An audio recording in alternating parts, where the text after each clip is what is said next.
High, hello, welcome to my next vlog. तर कोण माझ्याबद्दल काय विचार करते याच्याशी मला काहीच घेणं देणं नाही आहे, कारण की मी लोकांच्या विचारांचं लोणचं टाकलेलं आहे.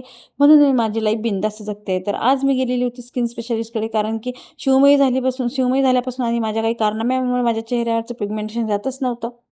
हां बाई, पैसा आहे तर कुठे गमवायचा, तर म्हटलं चला इथे या ठिकाणी गमावून टाकूया, कारण की अच्छे कर्म किए भाई, इसलिए तो सब मिल रहा है. आणि तेवढ्यातच तिने नाव विचारलं. सांगितल्याबरोबर she is a surprise Thackeray means Balasaheb Thackeray. मी पण दिला तुक्का लावून. येस, आणि तुक्का लावायला काय जाते. लेकरू कोणाचंही असो, त्यांचं जर काही दुखलं तर ते मायबापच बिमार पडतात, आणि हे खरंच फॅक्ट आहे. गेली डॉक्टरांच्या कॅबिनमध्ये, तर डॉक्टरांनी फेसवर फोकस लावून चेकअप केलं आणि धडधड किराण्याची यादी लिहिते तसं प्रिस्क्रिप्शन लिहून दिलं. मग काय घेतलं आणि निघाली. तर तेवढ्यात दीदी बोलली, bye the meet you soon. म्हटलं आता तर एवढी गड्डी दिली तरी बोलवतेच.